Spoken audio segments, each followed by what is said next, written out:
hoje eu tenho um duplo encargo, porque habitualmente é privilégio do presidente abrir a sessão, dado que é nosso palestrante, pediu que eu o fizesse.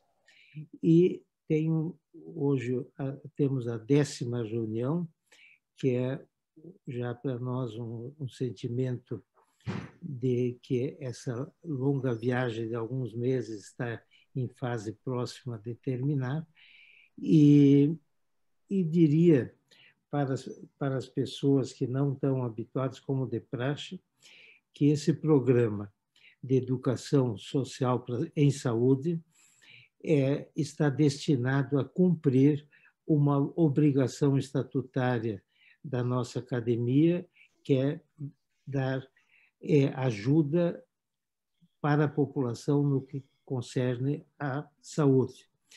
E também tem destaque nesse programa o fato de que os palestrantes são pertencentes ao chamado Grupo Novos Talentos, são pessoas que iniciaram no ano passado esse programa de reconhecido saber, de grande respeito profissional na comunidade, que foram incluídos nesse programa com um tutor que é quem faz os comentários no dia de hoje. Nós teríamos um tema bastante, vamos dizer, estimulante, bastante útil para a comunidade, que é a prevenção da saúde feminina, o que está ao nosso alcance. Nós achamos que temas de prevenção, temas de saúde, são a vocação para esse programa, não é tanto de doença, e os nossos palestrantes, de forma bem didática e compatível com o conhecimento dos nossos ouvintes, enriquecerão essa manhã e certamente vai ser marcante, dado a palestrante e o seu comentarista, o nosso tutor, o professor acadêmico Carlos Henrique Menck. Dito isso, eu gostaria de repetir, então, que o tema é prevenção da saúde feminina, o que está ao nosso alcance. É uma abordagem de rastreamento do câncer de mama, colo uterino e ovários. A apresentadora será a doutora Camille César Stumpf, médica mastologista com formação em estética e reconstrução mamária pelo Hospital de Clínicas de Porto Alegre, título de especialista em ginecologia e obstetrícia e em mastologia, e mestre e doutora em reconstrução mamária com lipoenxertia pela Universidade Federal do Rio Grande do Sul. Portanto, dito isso, eu passo a palavra para ela nos apresentar o tema. Por favor, doutora Camille. Bom dia a todos. Obrigada pelas palavras, acadêmico Luiz Levinsky. Obrigada pela presença de todos, agora no sábado de manhã. E uma honra estar aqui e ser a tutoranda do acadêmico e presidente Carlos Henrique Menck. Então, nós vamos... é uma apresentação, conforme o acadêmico Luiz Levinsky falou, com o público, com foco no público geral, para a população leiga. Então, eu procurei fazer uma apresentação bem clara e acessível a todos, né? Então, a abordagem, a gente, dentro da prevenção da saúde feminina, o que está ao nosso alcance, a gente restringiu a rastreamento de câncer de mama, colo e ovário, devido à limitação do tempo, né? Em 40 minutos a gente não conseguiria abordar toda a prevenção feminina. Eu fiz... Então, deixa eu só começar aqui. Então, eu fiz... O ginecologista, na verdade, ele é o médico da mulher, né? É o clínico, entre aspas, da mulher. A partir do momento que a mulher para de ir no pediatra, ela começa a ir no ginecologista e faz isso anualmente. Então, o ginecologista ele tem uma função um pouco clínica também, no sentido de identificar, avaliar essa mulher e saber para quem encaminhar. Eu fiz um esquema do que a gente avalia, basicamente, né, nas diversas faixas etárias. Então, após a primeira menstruação até os 40 anos, além da avaliação clínica completa, então sempre se mede TA, tireoide, exames laboratoriais, perfil lipídico, se faz a avaliação ginecológica, com foco na orientação da vida sexual e na prevenção de doenças sexualmente transmissíveis, na orientação relacionada à contracepção e na prevenção do colo uterino e de mama. Nessa faixa etária, a gente começa a fazer os preventivos de colo uterino anualmente, né? E se solicita ecografia transvaginal, mamografia e eco, conforme critério e indicação médica. Na faixa etária, então, de 40 a 50 anos, a gente segue com as avaliações clínicas e segue, então, com a avaliação ginecológica e de colo de útero. A mamografia passa a ser, a mamografia de rotina passa a ser obrigatória a partir dos 40 anos, né? Então, ela serve como rastreamento para o câncer de mama. Já após os 50 anos, além dessa avaliação clínica, a gente segue com a avaliação ginecológica anual, exame clínico das mamas e mamografia obrigatório, se encaminha para a avaliação do proctologista, que se faz a primeira colonoscopia a partir dos 50 anos para prevenção do câncer de intestino, e se faz a primeira densitometria óssea para pesquisa de osteopenia e osteoporose. Então, esse é um esquema básico, né, do que o ginecologista faz nas suas consultas, e o quão importante, em todas essas fases, na verdade, uma das orientações comum a todas elas é exercícios regulares, pelo menos 4 vezes por semana, para que a gente consiga contribuir para um aumento de massa óssea feminina, e aí prevenindo a osteoporose. Podendo, esses exercícios regulares, eles podem reduzir os sintomas da TPM e eles ajudam a manter o peso adequado, porque a obesidade, ela acaba sendo um fator de risco para diversas patologias. E ajudam na manutenção da pressão arterial e colesterol mais baixos. Então, essas são recomendações que a gente faz em todas as faixas etárias, além daquelas específicas. E essa consulta anual no ginecologista, ela é importante porque mais de 40% dos cânceres não melanoma em mulheres brasileiras são ginecológicos. Então, a gente vê aqui que mama perfaz 30% de todos os cânceres femininos, né? Seguido de colo e reto, depois segue com colo de útero e mais lá para baixo o ovário e corpo de útero. Então, uma consulta no ginecologista com a sua revisão adequada, a gente consegue aí prevenir ou rastrear uma grande maioria dos casos de câncer feminino, né? Então, essa visita regular ao ginecologista, fazer a visita ao mastologista, mudar o estilo de vida para uma vida mais saudável, a aplicação da vacina anti-HPV ajudam a prevenir ou fazer o diagnóstico precoce na maioria desses casos. Então, falando sobre o câncer de colo de útero, né, é um câncer que pode ser evitado. Em 2020, são esperados 16 mil novos casos de câncer de colo de útero. É a terceira causa de câncer em mulheres e tem um pico na 4ª década de vida. O que é o colo do útero, né? Isso aqui a gente tem o útero, um desenho esquemático do órgão feminino, com os ovários, as trompas, né? Aqui é a vagina e aqui o colo do útero. É a parte do útero que ela é visível, né? Quando a gente faz o exame ginecológico e coloca o especular, faz o preventivo, é essa parte, é o colo do útero que a gente consegue visualizar, se visualiza se tem algum tipo de lesão. Então, o quão isso é importante, o quão importante é fazer o exame ginecológico, o preventivo, para que a gente consegue visualizar.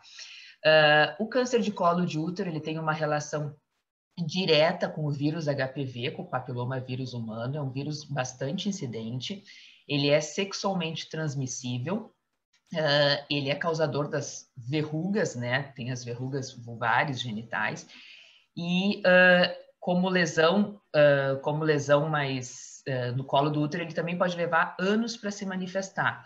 Então, dificilmente a mulher consegue saber quem foi o parceiro que transmitiu esse vírus para a paciente, porque às vezes pode levar 7 ou 8 anos para se manifestar. Então, dependendo de que estilo de vida tem essa paciente ou quantos parceiros ela já teve nesse período, ela não consegue nem saber, na verdade, quem transmitiu.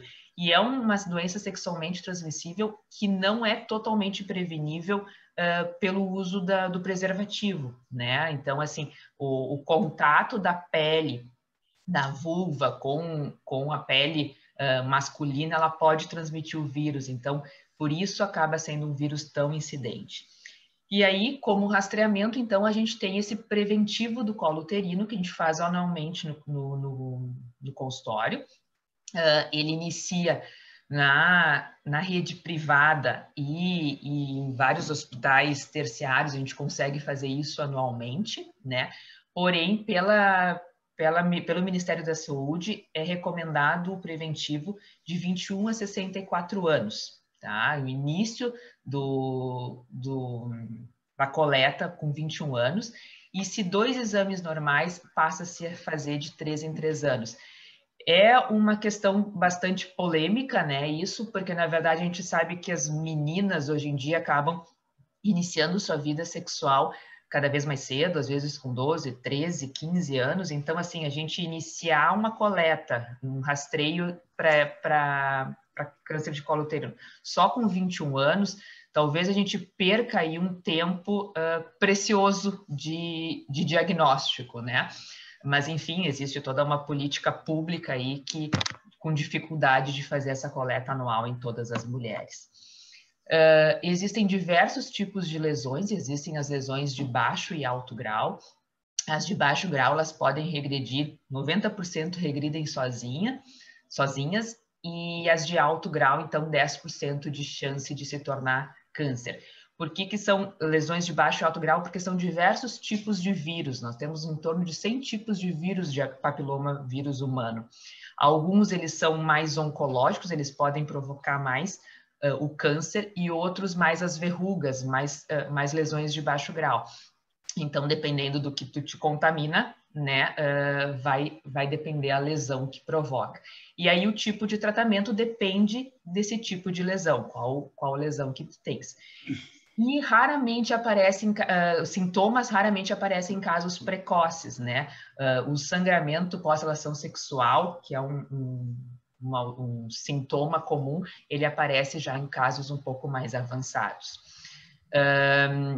Aqui eu coloquei um quadrinho, assim, o quanto muda, né? O quanto é visível a mudança quando a gente tem um colo normal, quando a gente começa a ter lesões de baixo grau até lesões de alto grau. Isso a gente consegue visualizar até que se forme uma lesão totalmente visível nesse exame. Por isso tão importante a consulta anual, o preventivo anual. E atualmente a vacina de HPV, né? Por isso um câncer totalmente prevenível, porque a gente tem a vacina. A vacina, ela tem uma eficácia a eficácia da vacina varia conforme a idade da vacinação. Quanto mais cedo a gente fizer essa vacina, maior a chance, se fizer em pacientes virgens, né? Acaba que essa paciente ainda não teve contato com nenhum vírus, a eficácia da vacina vai ser muito maior. A partir do momento que ela começa a ter relação sexual e passa a ter contato com o vírus, diminui a sua eficácia, porque a vacina, ela não engloba todos os vírus, ela engloba os vírus, existem diversas, tem a bi, tetra e nonavalente, que elas englobam diferentes tipos de vírus, os vírus mais oncogênicos e os menos. Então, dependendo do vírus que tu já te contaminou, tu não vai prevenir contra aquele, mas tu vai prevenir contra os outros. Então, pelo posto de saúde, o posto de saúde nos dá para as meninas de 9 a 14 anos essa vacina, e para os meninos de 11 a 14, né, que seria a idade que a gente teria uma maior eficácia dessa vacina, mas ela pode ser indicada e nas clínicas privadas, ela pode ser feita até uns 40 anos com eficácia também.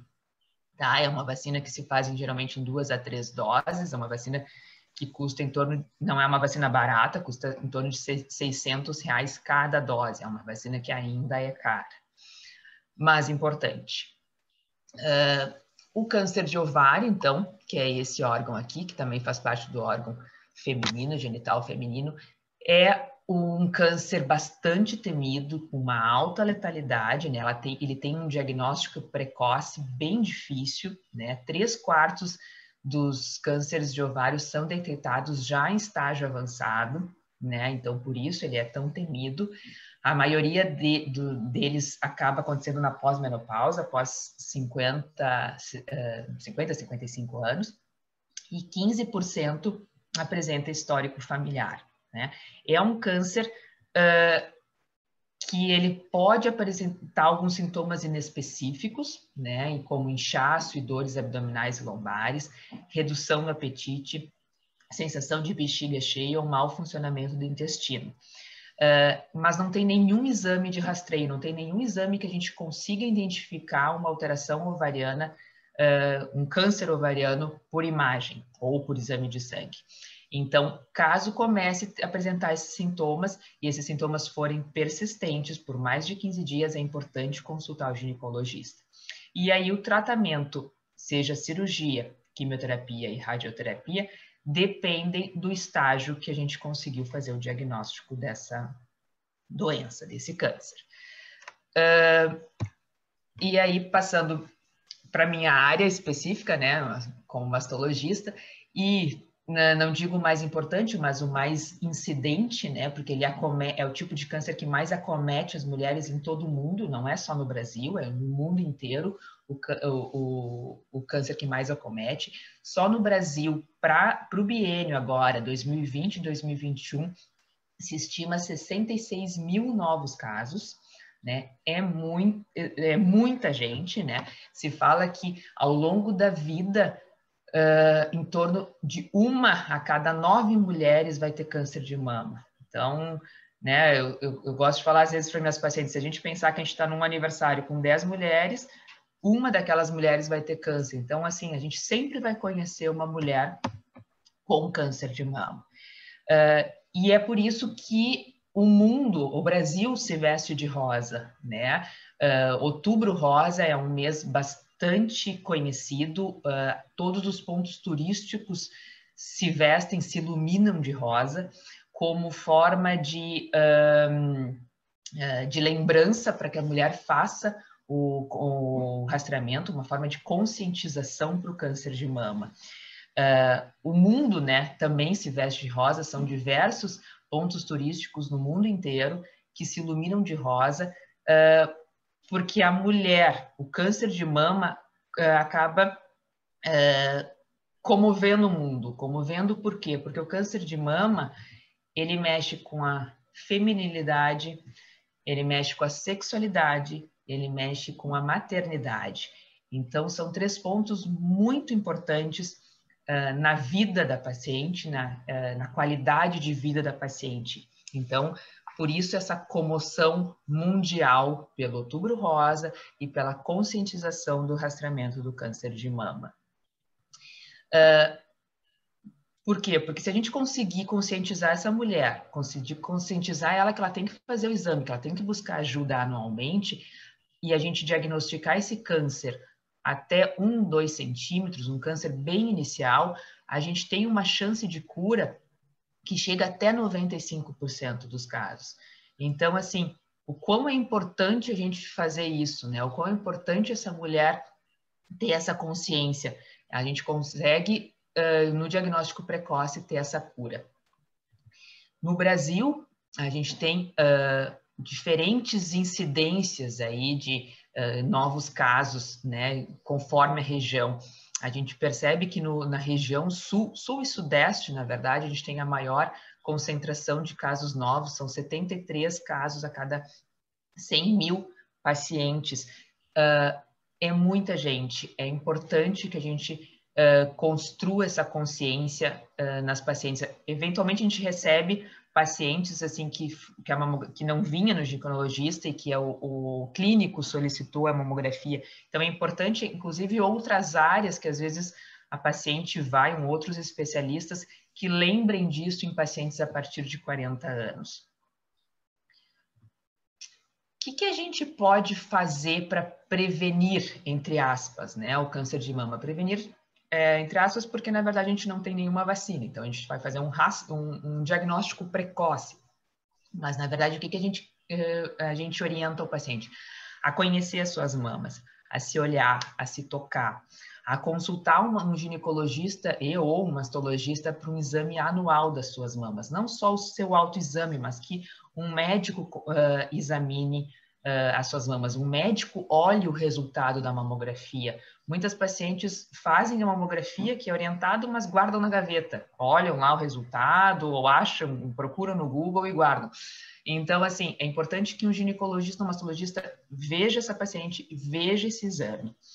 Fazer a mamografia de rotina a partir dos 40 anos é obrigatório. E fazer uma mudança no estilo de vida, fazer exercícios físicos regularmente, manter um peso adequado, comer bem, não fumar, buscar um estilo de vida saudável. A mamografia é o principal exame de rastreio para o câncer de mama. Então, assim, ela deve ser realizada anualmente em mulheres com 40 anos ou mais, e a partir dos 70, a frequência depende do critério médico. Atualmente, a gente tem feito cada vez mais exames a partir de 70 anos, porque a nossa expectativa de vida aumentou, né? Antes, pela lei, se dizia que era até 69 anos, mas a gente tem a expectativa muito maior atualmente e pacientes muito saudáveis com 70 anos, então a gente segue indicando isso anualmente também.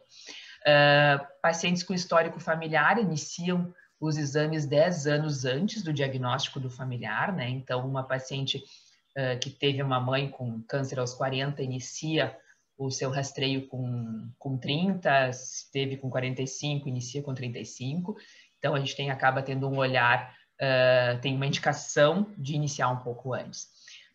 Pelo Ministério da Saúde, a recomendação é mamografia de 50 a 69 anos, né? Porém, tem uma lei no Brasil, a Lei 11.664/08, que dá amparo para a mulher e do Sistema Único de Saúde de fazer exames a partir de 40 anos. Então, no Sistema Único, a gente consegue fazer já a partir de 40 anos também a mamografia. Uma coisa bem importante que vem muito no consultório é a questão, como se faz mamografia todo ano, se questiona muito se há risco de outros cânceres devido à radiação da mamografia. Então, isso é um mito, né? A exposição à radiação ela é muito baixa, não há nenhum risco para outros cânceres de mama.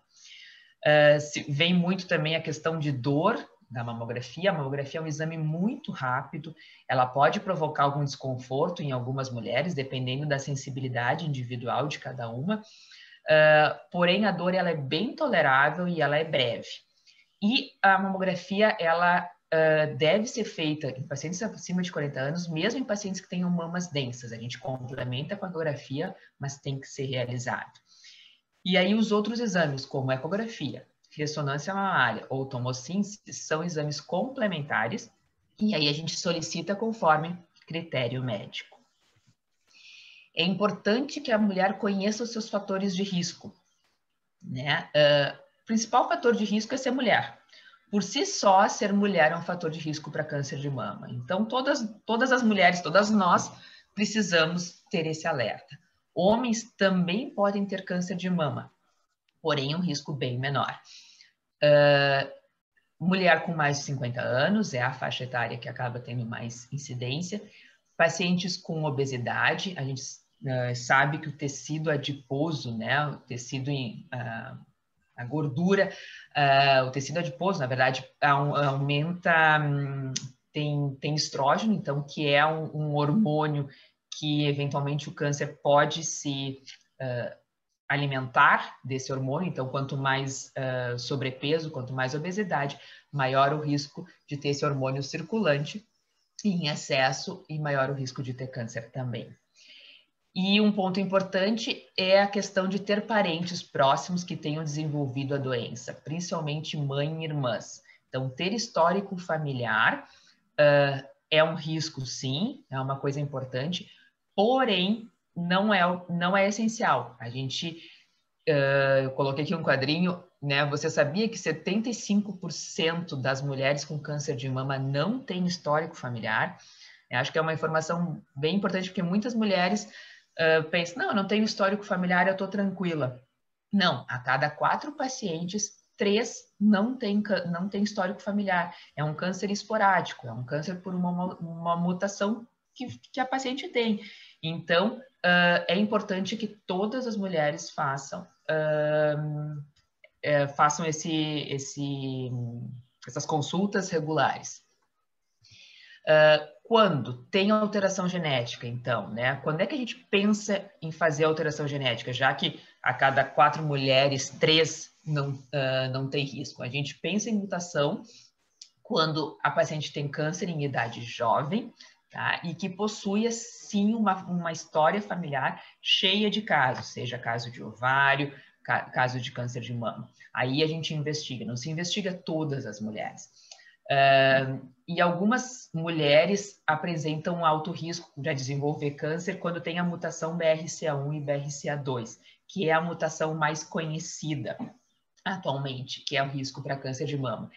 E essas mulheres que têm essa mutação, ou outras também, elas podem apresentar um risco de câncer de mama até 80% ao longo da vida. Então, sim, aí sim, essas mulheres, quando tem esse risco conhecido, quando tem uma mutação conhecida, elas devem atuar e buscar ajuda mais cedo, buscar alternativas de redução de risco. E uma redução de risco para câncer de mama, que é muito conhecida no mundo, porque a Angelina Jolie divulgou ao mundo e apareceu em todas as capas de revista, porque ela tinha essa mutação BRCA1, a BRCA, e tinha essa questão de ter um risco ao longo da vida de 80%. E aí ela fez a cirurgia de retirada de ambas as mamas, né? Então essa cirurgia acabou ficando conhecida e famosa, os consultórios se encheram de pacientes querendo também fazer a retirada das mamas, mas é uma cirurgia com uma indicação bem precisa, ela não é uma cirurgia sem riscos, né? É uma cirurgia que cada vez mais a gente faz, mas ela tem a sua indicação precisa. Mas o que eu quero dizer é que, assim, ó, mesmo que essa paciente, quando essa paciente descobre que tem uma mutação e descobre que tem esse alto risco, a gente tem ferramentas hoje para diminuir isso, para a gente reduzir esse risco e conseguir ter uma vida mais longa e sem doença. Que sinais e sintomas a mulher pode se ver, pode buscar, né? E aí conseguir buscar um médico. Eu coloquei aqui um quadrinho, são sintomas assim, pacientes que percebem a alteração do tamanho ou na forma da mama, né? Uma mama maior que a outra, um pouco diferente, uma vermelhidão com coceira ao redor da areola, né? Alguma lesão descamativa, uma lesão que não passe, uma secreção que saia do mamilo, a gente espontânea, porque se a gente tiver estímulo desse mamilo, assim como a amamentação, vai sair secreção. Então, se essa secreção sair espontaneamente, é importante que se consulte um mastologista para avaliar. Nem toda secreção ela é risco, né? Tem secreções que são normais dos ductos mamários e aí não tem problema, mas quando tiver sangue ou uma água transparente é importante consultar um mastologista.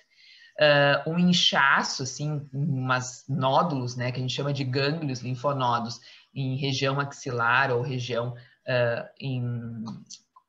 a região supraclavicular. E nódulo, um nódulo que persista, que não diminua o tamanho, é importante que a gente avalie. Uma alteração de pele, um afundamento, uma retração ou um abaulamento da mama, a gente tem que ficar alerta. Uma inversão súbita do mamilo, o mamilo entrar, na verdade, assim, como se ele entrasse para dentro, algo puxasse ele, é importante. E dor, uma dor constante. A grande maioria das dores na mama não tem relação com câncer, né? Ela tem muito mais relação com alteração hormonal e com dor muscular. Então, assim, não é para qualquer dor o paciente ficar alerta e assustado, mas é importante, numa dor constante, consultar um mastologista. E essas observações, elas devem ser feitas se olhando no espelho, elas devem ser feitas através do autoexame também, né? O autoexame é um exame bem importante, mas ele não basta para diagnosticar precocemente o câncer de mama. Ele é importante para que a mulher conheça suas mamas, saiba o que é normal, para que ela consiga identificar se algo está errado. Então, assim, é importante que ela saiba, que ela tenha uma rotina de exame, de autoexame, para que se algum dia aparecer alguma coisa diferente, ela consiga identificar. Para vocês terem uma ideia, em mãos treinadas, a gente consegue detectar nódulos acima de 1,5 centímetros. Claro, isso uma média, né? Existem tumores que são muito próximos à pele, que às vezes muito menos do que 1,5 a gente consegue tocar e examinar. Mas então, se em mãos treinadas essa é a média, imagina numa paciente. Então, a gente não pode considerar o autoexame como um exame diagnóstico. Como é que é feito o autoexame? Então, na frente do espelho, né, a paciente fica com os braços caídos, os braços atrás da cabeça, os braços na cintura, se observando aqueles sinais.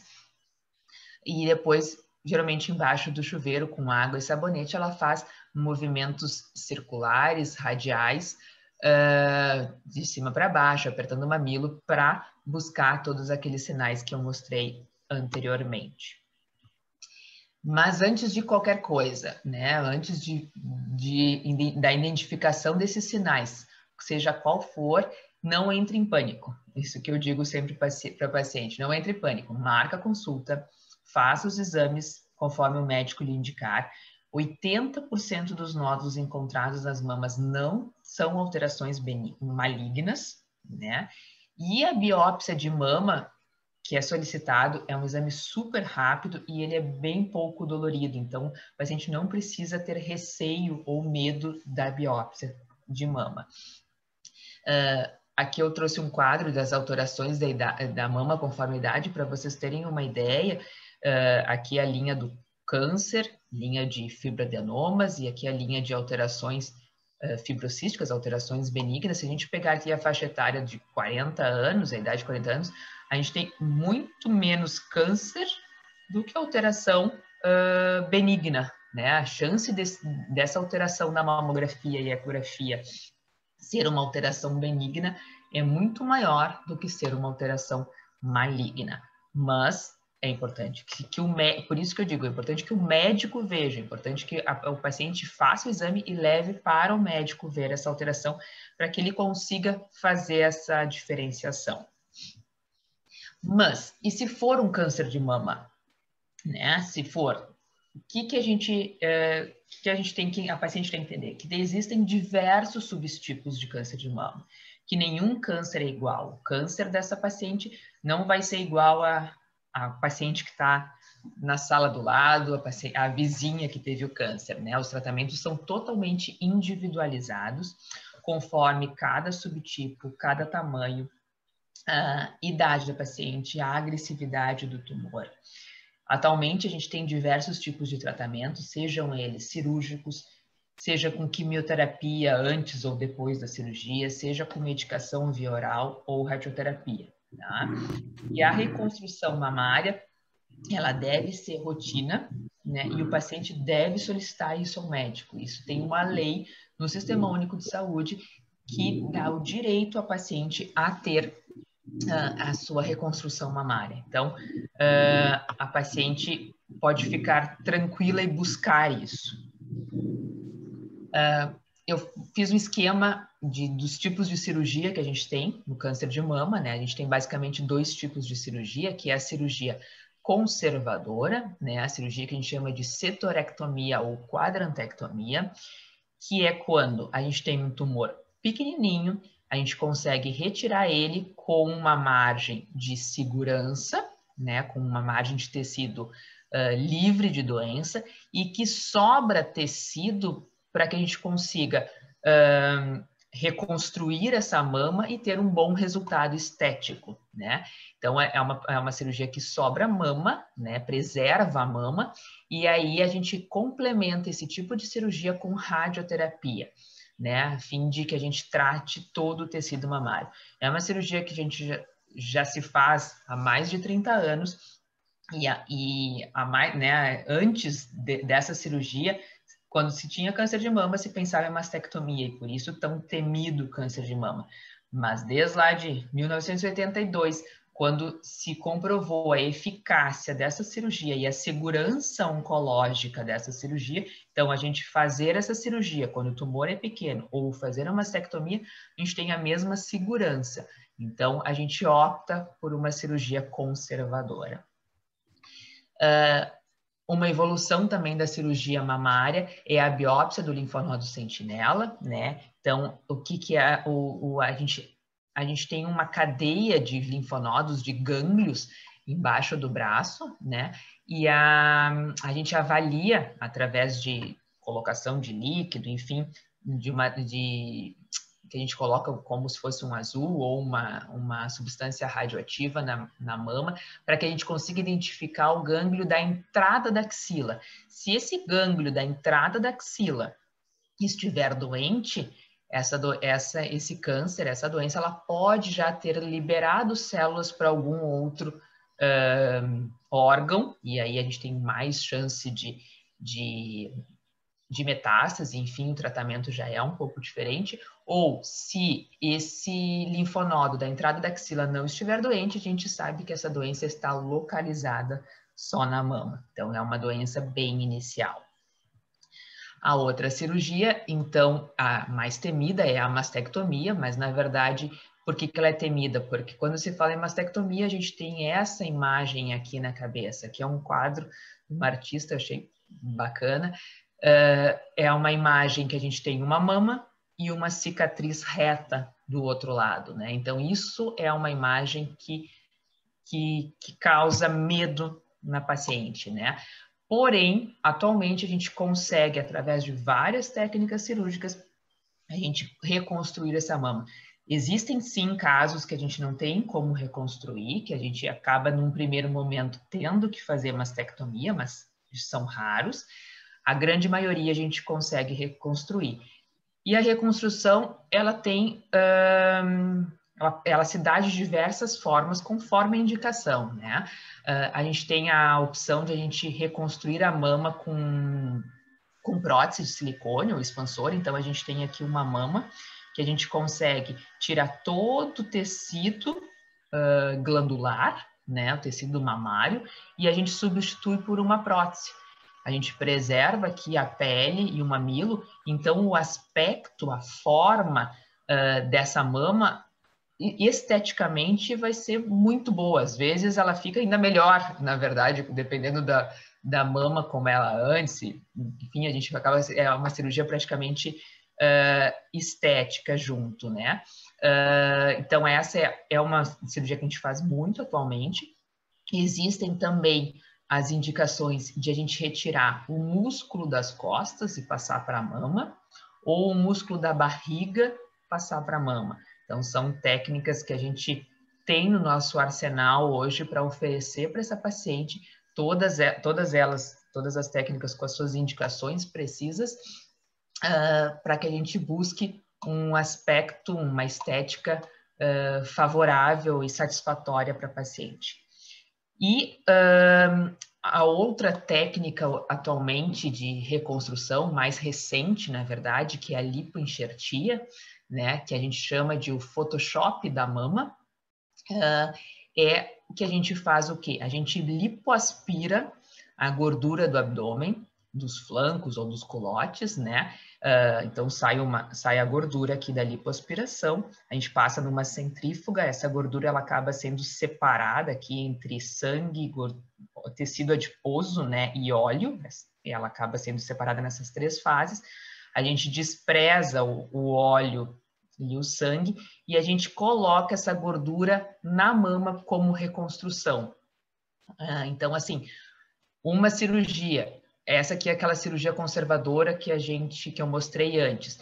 Essa aqui é um tumor bem maior, então se a gente fizesse uma cirurgia conservadora, ficaria pouco tecido mamário para reconstrução, ou a gente teria um aspecto estético bastante insatisfatório, porque uma mama ficaria muito pequena, uma deformidade importante, ou se faria mastectomia. Então, essa técnica veio para nos auxiliar nesse tipo de cirurgia, promovendo uma única cirurgia para paciente, né? Assim como para recuperar pele, repor volume quando tem pouco, corrigir alguma imperfeição. E essa técnica aqui, realizando, a gente fazendo ela no mesmo momento da cirurgia, colocando a gordura e promovendo uma única cirurgia com resultado satisfatório, é uma técnica que muito me orgulha, na verdade, porque é a minha linha de pesquisa, onde eu fiz meu mestrado e meu doutorado, e que nós somos pioneiros no mundo, né, de fazer o uso dessa gordura no mesmo momento da cirurgia, com uma segurança oncológica e um resultado estético extremamente satisfatório para a paciente. Eu trouxe aqui, então, aqui alguns dos estudos publicados, e aqui uma foto que, né, foi colocado em um dos estudos para a gente exemplificar essa técnica, né? Uma paciente pré-cirurgia com um tumor aqui na região lateral, e que teria um resultado, se a gente tirasse todo o tumor da mama, né, com segurança para o câncer, com segurança oncológica, a gente ou teria um resultado extremamente insatisfatório do ponto de vista estético da paciente, ficaria uma mama com uma deformidade importante, ou então a gente faria mastectomia nessa paciente. E com o uso dessa gordura no mesmo momento da cirurgia, ela fica com esse resultado já no primeiro pós-operatório, a gente nem estamos tirando os pontos aqui, então a gente repôs tudo que foi tirado com uma gordura, um tecido adiposo dela própria, né? E aqui, então, o resultado, 6 anos depois, dessa paciente com um aspecto praticamente igual ao que ela tinha, uma mama com textura adequada, com forma adequada, e essa paciente acabou fazendo uma única cirurgia. Então, isso é uma grande evolução aí também da cirurgia, cirurgia mamária, né? Temos também, então, outra opção de tratamento e que se complementa com a cirurgia é a quimioterapia. Atualmente, a gente tem diversos protocolos de quimioterapia. A indicação depende da característica do tumor. As quimioterapias elas podem ser feitas semanalmente ou a cada 21 dias, mas cada vez mais elas são bastante individualizadas conforme o subtipo do tumor. E alguns tumores ainda se beneficiam apenas com medicação via oral. Então, algumas pacientes atualmente não fazem quimioterapia, porque a gente já sabe que elas se beneficiam com medicação somente via oral. A radioterapia, qual eu falei antes, ela é feita após a cirurgia conservadora. Quando a gente indica uma cirurgia conservadora, a gente automaticamente está indicando a radioterapia junto, porque esse é o tratamento adequado.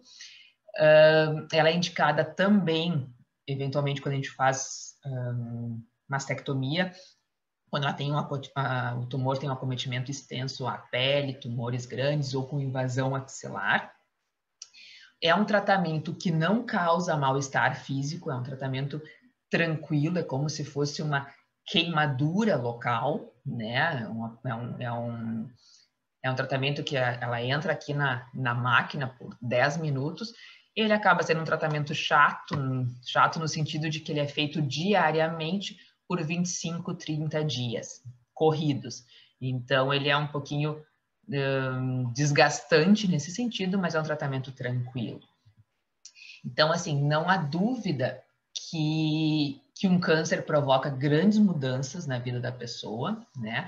A paciente, ela geralmente descobre, assim, descobre de um dia para o outro, o diagnóstico é rápido, então, assim, ela chega, ela começa, tem consulta ao médico, ela tem aquele momento de negação, de ter que correr atrás, de fazer biópsia, de fazer quimioterapia e cirurgia. É um processo, às vezes, que demora 6 meses, 8 meses, 1 ano, mas a gente tem que saber que ele tem um fim, né? O câncer, seja o de mama, seja o de ovário, todo ele, seja ele mais rápido, mais curto esse caminho, a gente tem que buscar fazer, a gente tem que passar por todas as etapas para que a gente tenha aqui um sucesso e que a gente passe por isso. O câncer em si, ele causa muitos sentimentos, né? O sentimento de tristeza, o sentimento de medo, de dor, o câncer de mama de mutilação, o câncer de ovário, de retirada de ovário, de útero, aquela coisa de fertilidade. Então, assim, a quimioterapia que perde o cabelo, o preconceito disso. Então, o câncer ginecológico, ele vem cercado de muitos sentimentos, de um misto de sentimentos bastante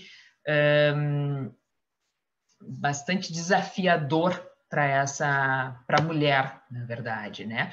Então, é muito importante que em todos esses momentos a paciente conte com o apoio de amigos e familiares para que acompanhem a paciente durante o tratamento, durante as consultas, durante a quimioterapia, para fazer esse apoio ou simplesmente para lembrar essa paciente que ela não está sozinha, que tem alguém do lado e que tem alguém torcendo por ela. Muito obrigada. Acho que eu passo agora fico aberta a questões e passo a palavra, então, acho que para o acadêmico Luiz. Doutora Camille, eu realmente tenho que louvar a sua palestra, enriqueceu muito o programa, cumpriu bem os objetivos. Eu senti que estavas falando por um paciente, por uma população, e preservaste tempo, uma linguagem bem jornalística. Lhe louvo e lhe felicito, portanto.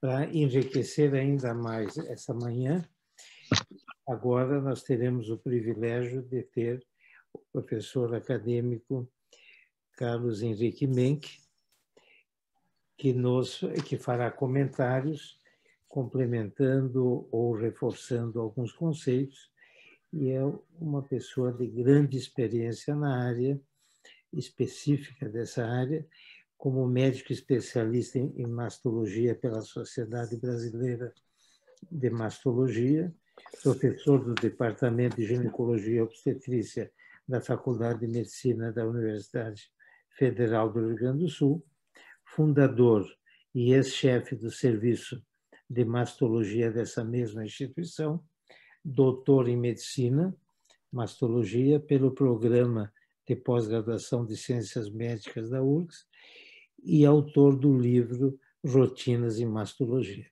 Portanto, nada mais pode se querer de credenciamento para quem vai falar sobre mastologia.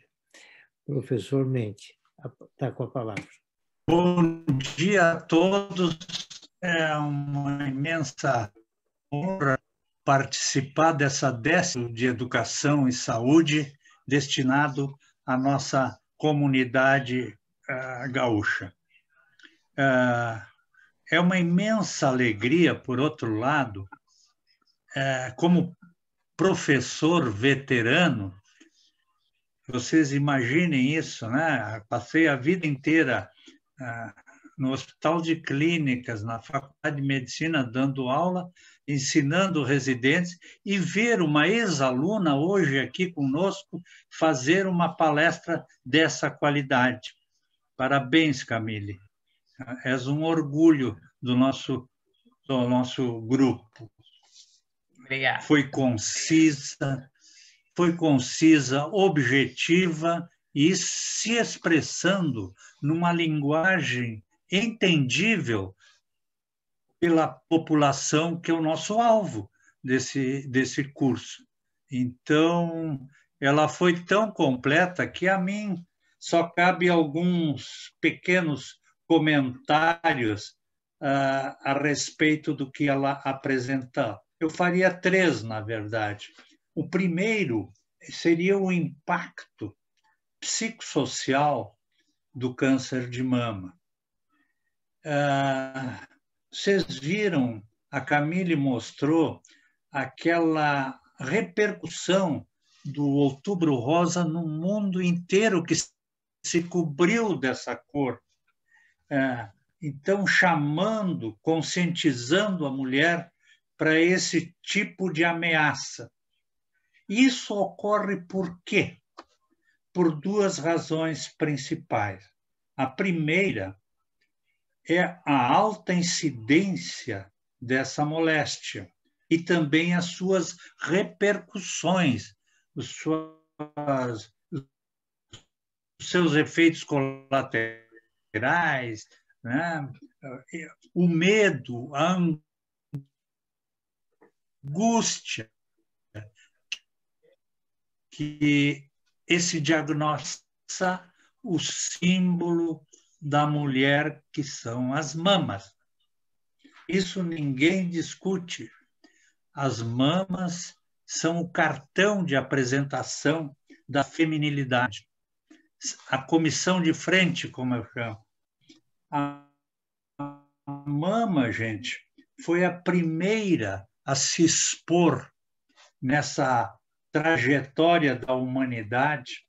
Nos anos 70, ela comandou a revolução sexual, junto com a pílula anticoncepcional.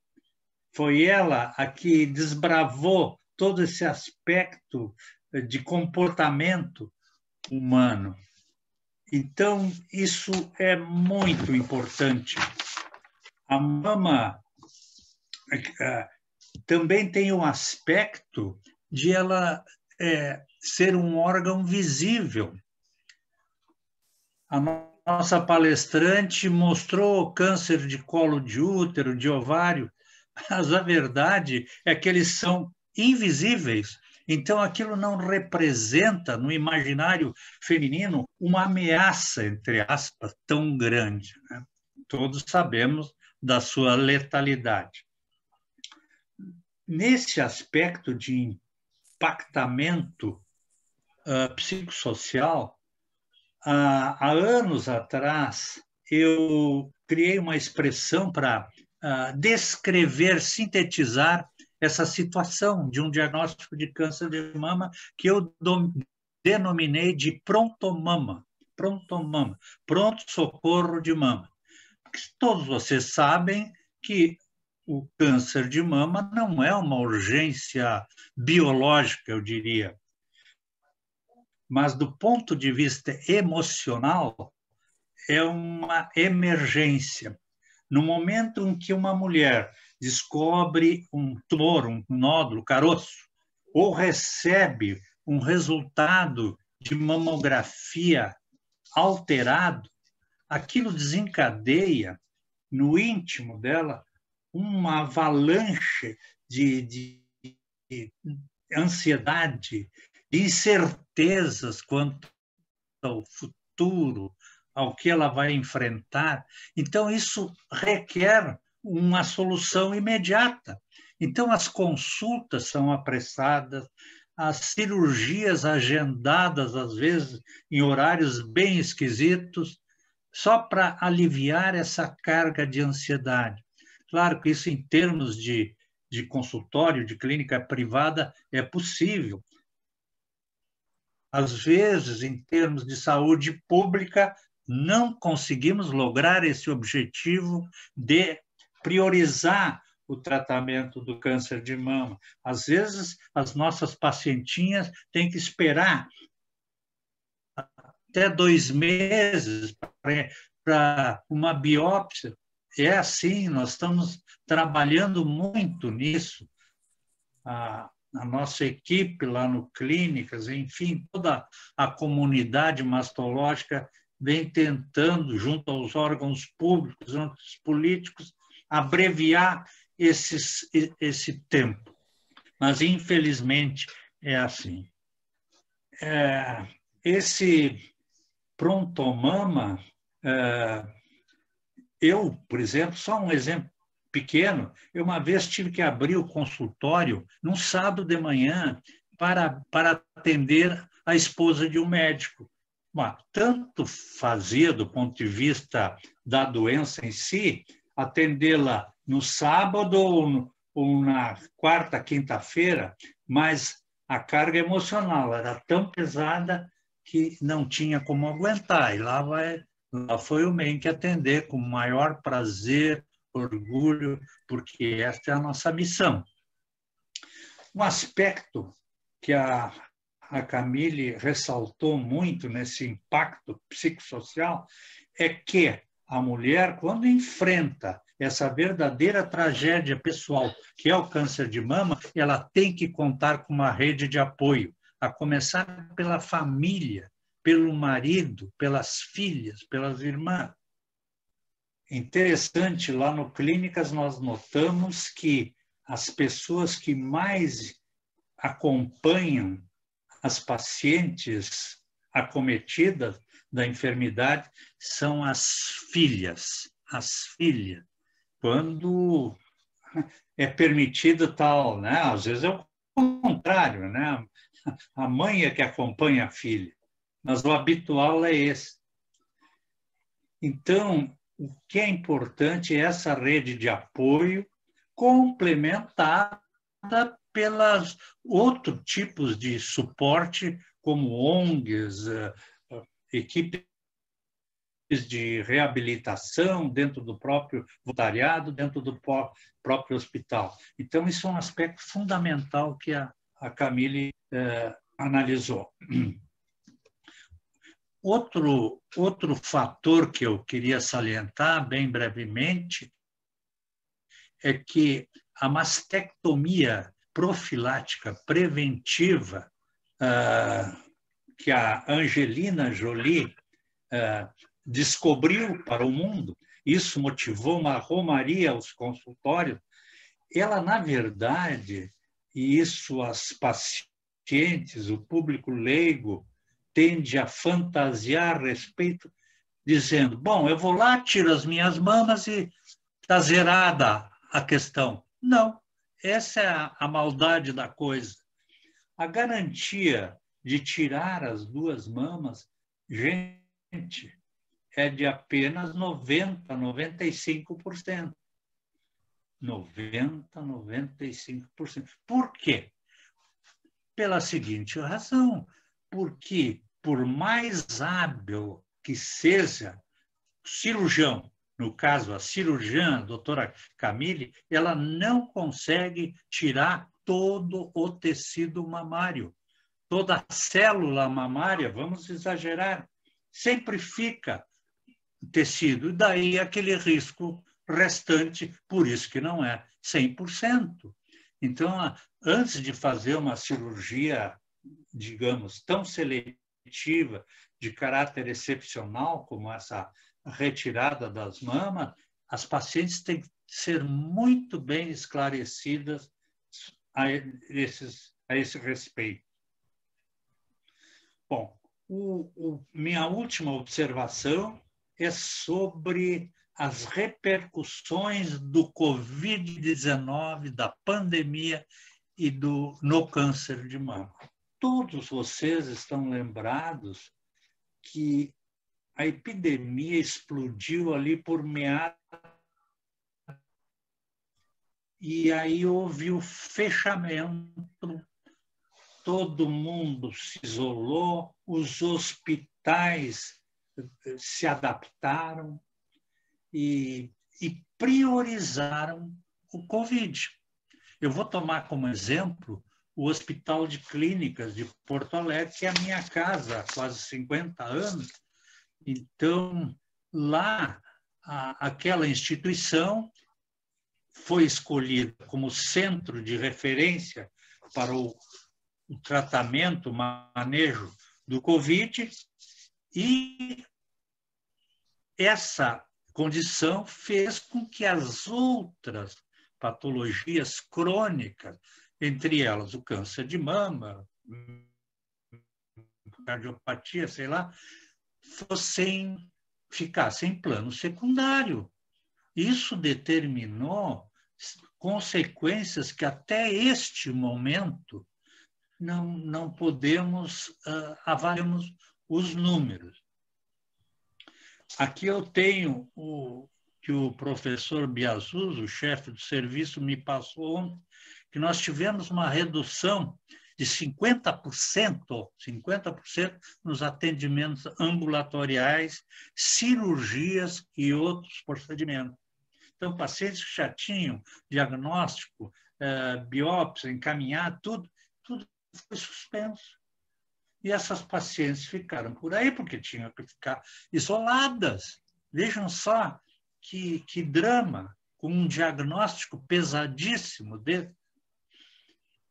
Casos cirúrgicos foram adiados e aí encaminhados como assim, alternativa, como remédio, entre aspas, a quimioterapia. Não dá para operar, vamos começar por quimioterapia. E a própria quimioterapia intravenosa, que a maioria passou por dificuldades, porque requer, para a sua aplicação, uma estrutura especializada para a administração dos quimioterápicos. Então, toda essa problemática aconteceu aqui do lado, no Bonfim. E a estimativa é que no serviço de mastologia, 30% dos casos, olha só essa estatística, 30% dos casos de câncer de mama deixaram de ser diagnosticados. Isso é impactante. Em plano nacional, eu tenho até uma estatística aqui, uma enquete realizada entre 11 e 20 de setembro deste ano, com 1.400 mulheres de 20 ou mais anos, em 6 grandes capitais do Brasil, revelou que 62% dessas mulheres deixaram de ir ao seu ginecologista, mastologista, ou seja, deixaram de fazer a prevenção.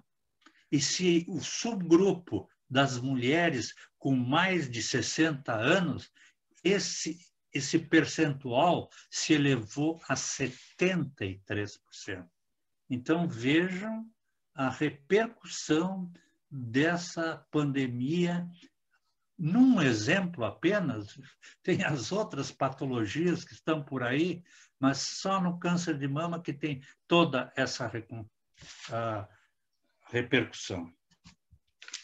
Então, a consequência lógica dessa demanda reprimida, ela vai aparecer agora nos próximos meses. Não podemos ainda quantificá-la, mas que ela vai aparecer, sim, em maior número de casos absolutos de câncer de mama e em casos mais avançados, que deixaram de ser diagnosticados no seu devido tempo lá atrás. Isso tem um enorme impacto na saúde pública, por qualquer ângulo que se queira analisar. Então, gente, e nesse impasse nós estamos agora, cheio de incertezas, não sabemos para que lado vai. Chega um segundo surto, todo mundo se pergunta. Antes de começar essa sessão, o acadêmico Sérgio perguntava, está vendo um segundo surto? Quem é que tem a resposta? resposta. Ninguém. Todos aflitos pela vacina, todos, uma ansiedade quase mórbida à espera dessa vacina salvadora. Quando ela sai, também ninguém sabe, só a promessa, manchetes de jornais, e é isso aí, estamos nesse pé. Sem dúvida, gente, foi um trepidante ano esse de 2020. Todos vocês concordam comigo? Eu nunca esperava passar por isso na minha vida médica. Mas estamos aí lutando, confiando nos nossos anticorpos, não, gente? E mantendo a esperança, né? O bom da vida é continuar em frente, seguir em frente. Eram esses meus comentários, acadêmico Luiz, agradecendo sempre por sua generosa manifestação e concluindo saudar todos os que participaram deste encontro, né? Vários amigos, vi pacientes. Então, para mim, como presidente da academia, médico mastologia, foi uma manhã memorável. Um beijo, Camille. Continua nessa trilha aí que vai longe. Eu devo concordar que foi uma manhã memorável. Vou ter que ser redundante no que eu já falei para a Camille. Quem está participando desse momento e os que virão a ouvi-los pelo YouTube, certamente terão uma nova visão sobre esse tema, uma visão produtiva, vamos dizer assim, com consequências. Não posso fechar agora. Com consequências visíveis para a nossa população. E nós agora, como de praxe, eu passo a palavra ao Dr. Sérgio para gerenciar as perguntas e depois faremos encerramento. Mas reforço as minhas felicitações ao Dr. Menck, à doutora Camille, pelo que nos ofereceram, nos presentearam nessa manhã. Dr. Sérgio. Muito obrigado. Temos vários elogios que eu pediria depois para a doutora Camille responder pessoalmente pelo chat, né? Mas algumas perguntas, né? Do acadêmico Luiz Carlos Correia pede para a colega fazer uma avaliação do impacto do tabagismo no câncer de mama. Oi. Quem é que fez a pergunta? O acadêmico Luiz Carlos Correia da Silva. Oi, obrigada, Luiz Carlos. Bom, o tabagismo, a gente sabe o câncer de mama é uma alteração celular, é uma alteração do ciclo celular, uma apoptose ali que acontece no ciclo celular. E o tabagismo, a gente sabe que ele atua nesses ciclos celulares em diversos, diversas partes do organismo, né, nos ciclos celulares. Então, ele poderia ter uma influência nisso, não que tivesse uma relação direta, mas o tabagismo, dentro desse aspecto dele de atuar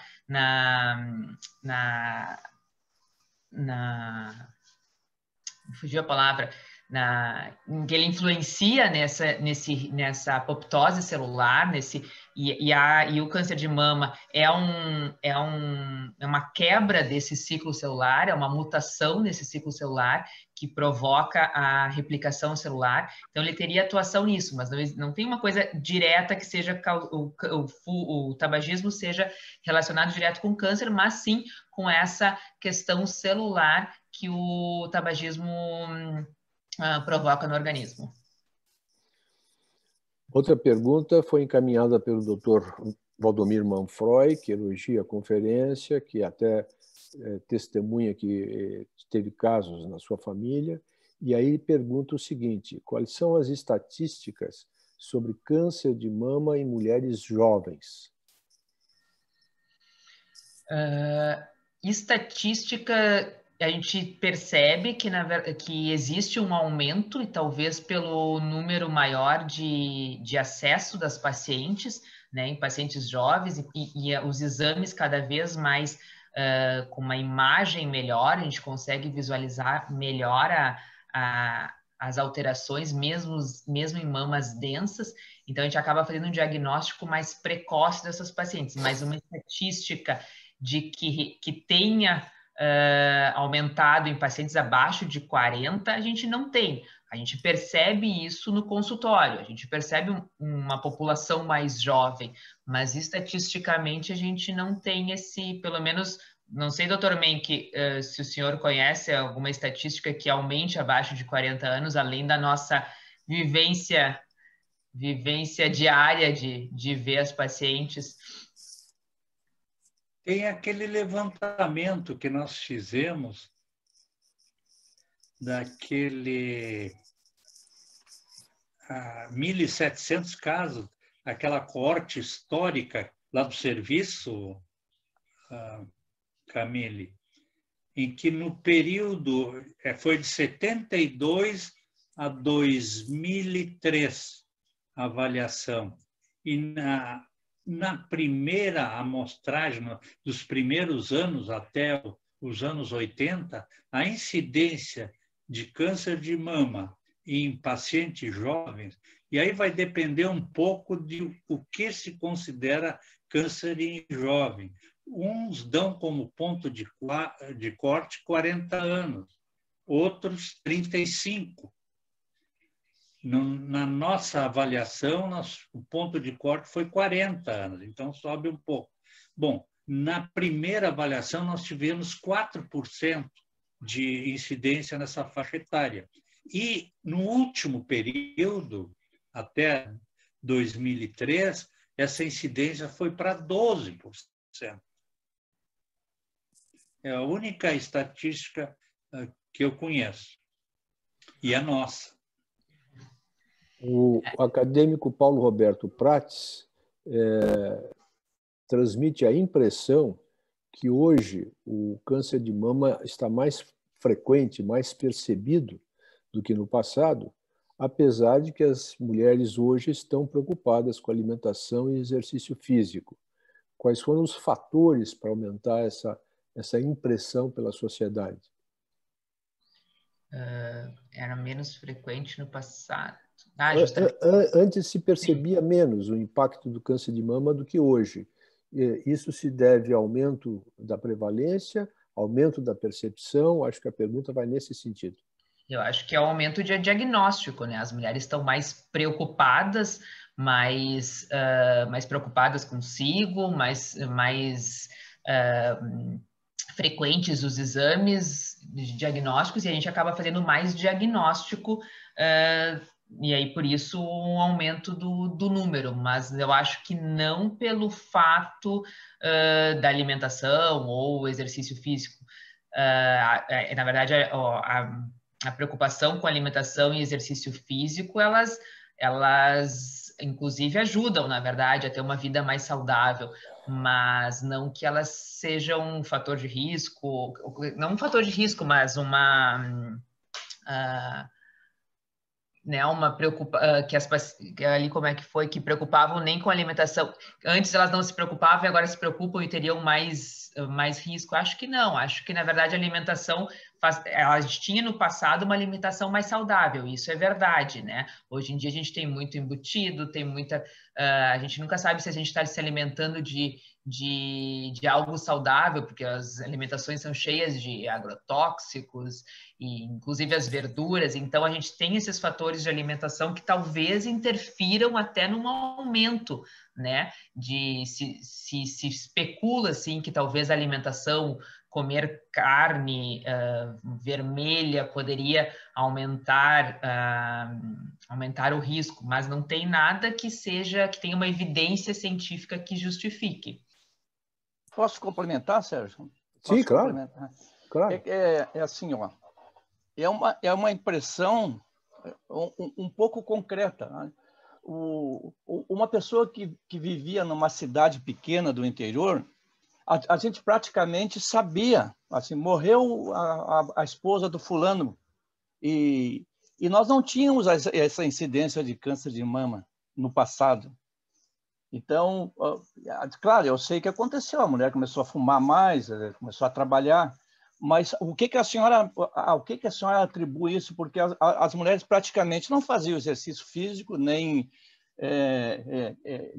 se alimentavam de uma maneira saudável, como a gente diz, e eu acho que a incidência de câncer de mama era menor. Assim, eu estou lhe perguntando quais os fatores que a senhora acha que fez com que aumentasse o número de câncer de mama. O que eu acho que é a mudança no estilo de vida em outro sentido. A gente tem, comparar com o passado, a gente, por exemplo, a mulher hoje em dia tem filho a partir de 35, 40 anos. Ela usa o anticoncepcional de 20 a 35 anos, enquanto que a mulher no passado tinha seus filhos e tinha, às vezes, sua prole completa com 20, 25 anos. Então, ela engravidava, ela amamentava, porque a gente sabe que a mama termina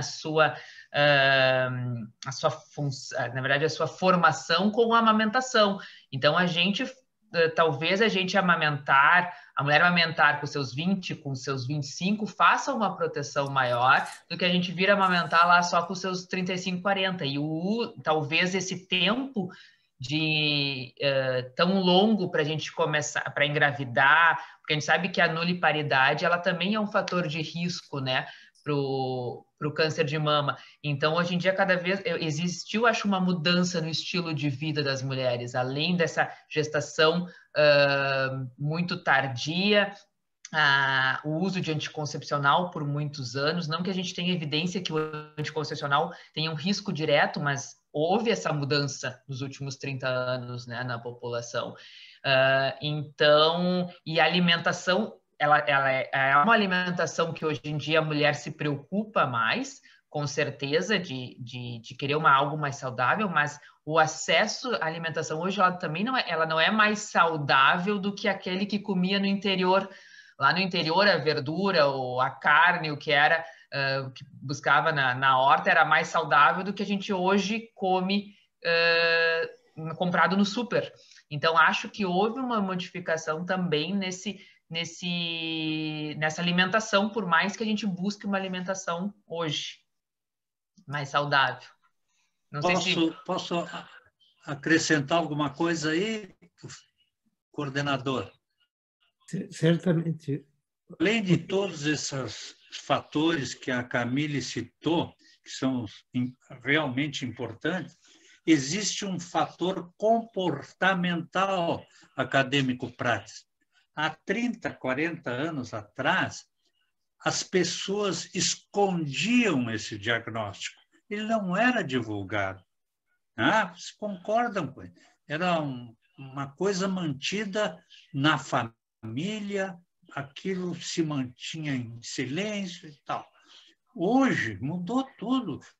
Agora, no último mês, vocês viram 2 jornalistas da televisão publicarem a sua doença, divulgarem, o que é bom. Mas há 30, 40 anos, isso não ocorria. Então, isso dá digamos, claro que está aumentando o número de diagnósticos, mas esse aspecto comportamental ajuda nessa impressão. Tormente, permita uma pergunta, quebrando o protocolo do bate-papo.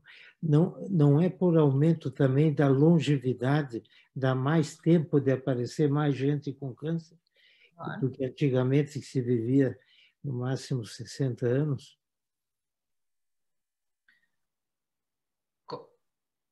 Camille pode responder que o Dr. Menck está com dificuldade de acesso. Com certeza, acadêmico Luiz Levinsky. A gente tem, inclusive, semana passada, só um exemplo, a gente fez um diagnóstico numa paciente de 87 anos, né, que foi operada.